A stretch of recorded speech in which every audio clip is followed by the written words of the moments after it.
From the National Newsroom of the Canadian Press, I'm Naira Ahmed. Justin Trudeau says his leadership is not in danger as the Liberals brace for a revolt.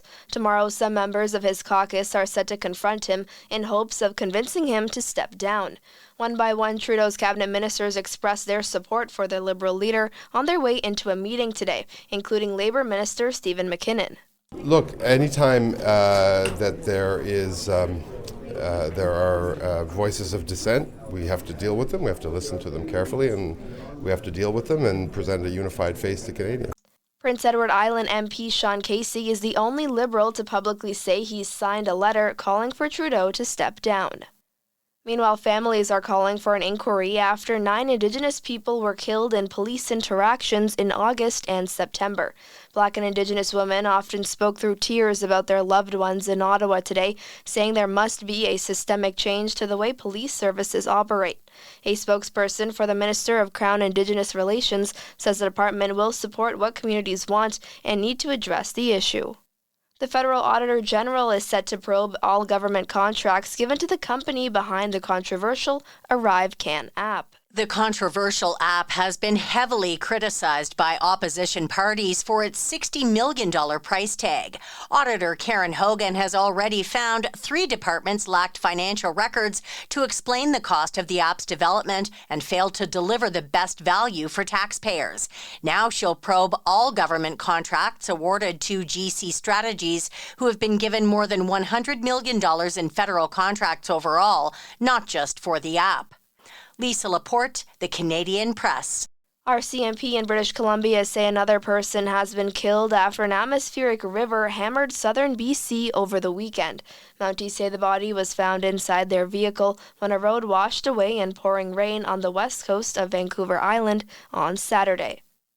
Meanwhile, Halifax police say the investigation into the death of a 19-year-old woman in a Walmart bakery is complex, noting she was found in a large walk-in oven. Officers say they haven't determined the cause or manner of the employee's death after being discovered on Saturday night. And a seasoned Quebec television executive has been appointed as the next president and CEO of CBC Radio Canada. Heritage Minister Pascal Saint-Onge says Marie-Philippe Bouchard will step into the top role at Canada's public broadcaster, beginning her 5-year term on January 3, 2025. Previously, Bouchard was president and CEO of TV5 Quebec Canada and had worked in various management positions at the CBC. She is replacing Catherine Tate, who had been president of the CBC since 2018. Rob Westgate, The Canadian Press. This is The Canadian Press. In sports, all 32 NHL teams are in action tonight with 3 games in Canada. The Montreal Canadiens face the New York Rangers, the Edmonton Oilers host the Carolina Hurricanes, and the Calgary Flames welcome the Pittsburgh Penguins. Meanwhile, the Ottawa Senators are on the road against the Utah Hockey Club, and the Chicago Blackhawks host the Vancouver Canucks. The unbeaten Winnipeg Jets visit the St. Louis Blues, and the Toronto Maple Leafs face the Columbus Blue Jackets. CF Montreal entertains Atlanta United tonight in a Major League Soccer wildcard showdown. The winner will secure a spot in the upcoming best-of-3 playoff series against top-seeded Inter Miami. And the NBA season tips off tonight with 2 games, one on each coast. The Boston Celtics open at home against the New York Knicks, while LeBron James begins his record-tying 22nd season as the LA Lakers host the Minnesota Timberwolves. The 39-year-old is set to make history by playing alongside his son Bronny, forming the NBA's first-ever father-son duo. From the Canadian Press, I'm Naira Ahmed. Thanks for listening. Don't forget to follow and subscribe.